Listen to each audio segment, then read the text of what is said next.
Well, next up, more than 30 million Americans have some form of diabetes. That's 1 in 11 Americans. And recently, medical groups and others have raised concerns that many diabetics are in danger, thanks to the rising price of insulin and an increasingly common practice known as insulin rationing. According to the American Diabetes Association, the average price of life-saving insulin nearly tripled from 2002 to 2013, costing many patients hundreds of dollars a month. That means patients with lesser means have to make do with whatever insulin they have, so taking lower doses than they're supposed to. And in some cases, it can lead to death. This week, some surviving family members are speaking out, and they're taking action. Joining me are Brittany Smith, a registered nurse from Minnesota whose brother Alec died while rationing his insulin, Antoinette Worsham, a mother of 4 from Ohio whose daughter died doing the same, and Dr. Vikas Sani, a clinical cardiologist and president of the Lown Institute, a think tank dedicated to promoting a just and caring system of health. Welcome to all of you. Doctor, I'll ask you quickly for the uninitiated, just tell us what insulin is and why it's so vital. Insulin is essential for any human being to live. People with type 1 diabetes lose their capacity to produce insulin, and they require it from an external source as a medication.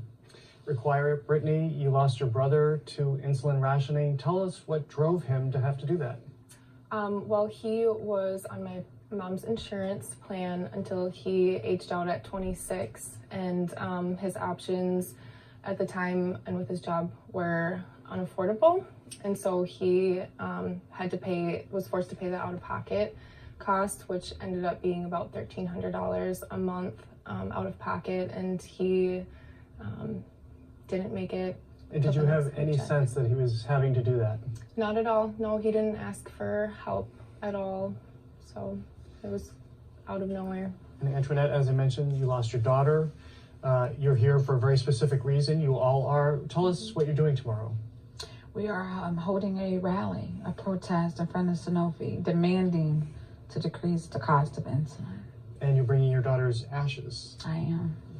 And what do you want them to understand? I mean, that is a very, very searing move that you're making. I want them to understand that type 1 diabetics need insulin to live. I actually have a 18-year-old. She was diagnosed at the age of 12. And right now she's attending the University of Toledo for nursing.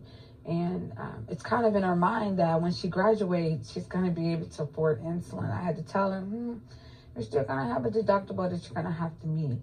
So if Sanofi can just decrease the cost of the insulin, insurance companies, can cut the high deductibles, and just make this an affordable medication for type 1 diabetics would be awesome. And Brittany, you're a nurse. You must look at this and think this was so preventable. It was absolutely preventable. Like you're both saying, insulin is necessary for survival. It shouldn't be this difficult to access. Doctor, as I understand it, three companies control about 99% of the insulin supply in this country. So essentially, what are you accusing them of doing? Well, essentially, they function as a cartel, whether they say so or whether it's formally that. And what you know is that when people need your product, the way people with type 1 diabetes need this product, you have enormous pricing power. We have recent studies that suggest to manufacture a vial of insulin is about $5. It's being sold for $250 list price. So essentially you have these huge markups, huge profits, and essentially people who cannot say no to that. That's really wrong, and that has to change. Well, we've seen this with other examples too. The EpiPen, the Martin Shkreli drug that was used to treat in part AIDS patients. Do you have a sense in this case why they're doing it beyond what might be the obvious, just making money? They're doing it because they can, and in a sense, that's their job as corporations. I think it's our job as citizens to ask that the rules change on things like this. I mean, I don't think this is a time when people are dying, when people can't afford your product. This is not a time for profiteering, and that's what we're seeing. There aren't really any adults in the room talking about this in the right way. So for our protests, we're also calling on the governor, the legislature, and health plans to be sure that patients who need essential medicines like insulin, and there are others, really get them free at the point of care. Well, speaking of not being in the room, we did invite a representative from Sanofi to join us today. They declined, but sent a statement reading in part, we encourage anyone who is prescribed a Sanofi medicine and who may be having financial challenges or trouble navigating their insurance to call Sanofi Patient Connection, where eligible patients can be connected to the medicine and resources they need at no cost. We take this issue seriously and continue to explore innovative ways to find solutions to help eliminate or significantly reduce the out-of-pocket expenses for patients. They also listed a few ways they try to do this, including tying price increases to medical inflation as calculated by Health and Human Services, creating set pricing for insulin with cash payments, co-payment options, and a program they say provides free medication for qualified, low-income, uninsured patients. Brittany, I already see you're shaking your head. I want to hear the response from you when you hear this company saying this. It's not an immediate solution. I would argue that someone who needed it immediately, who's in a crisis, who, they can't survive over 24 hours without this medication, I would argue that that would not be obtainable within that time frame, and they would get that from what their statement Antoinette, is. you were shaking your head the entire time too. I mean, why did none of those solutions that they offered, why would they have not have worked for your daughter?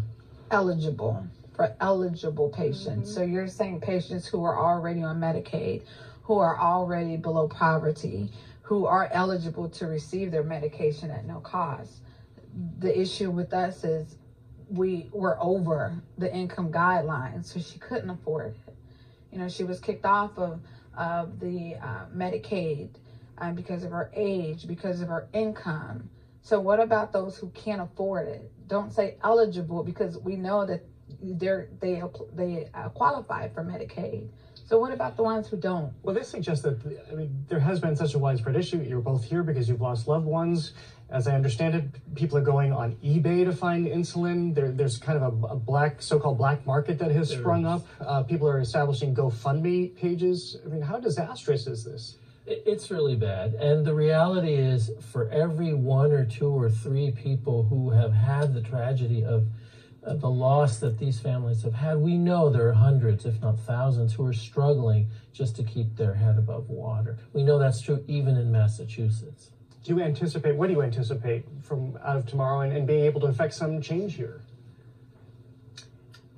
We want to send a message. We're not asking anymore. We're demanding that there's change.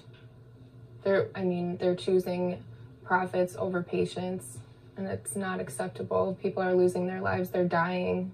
It worked for the EpiPen. It worked for some other drugs. Once there was blowback, do you think it'll happen here? It has to happen, because this kind of situation really can't stand. The talk, the window dressing, the partial solutions are not going to solve the problem, and people are dying because of that. So the simplest, most innovative thing they could do, lower the prices. We calculate they could lower the prices by 90% and still have a 500% profit margin. All right, well, we thank you all. Brittany Smith, Antoinette Borsham, Dr. Vikas Sani, thank you so much.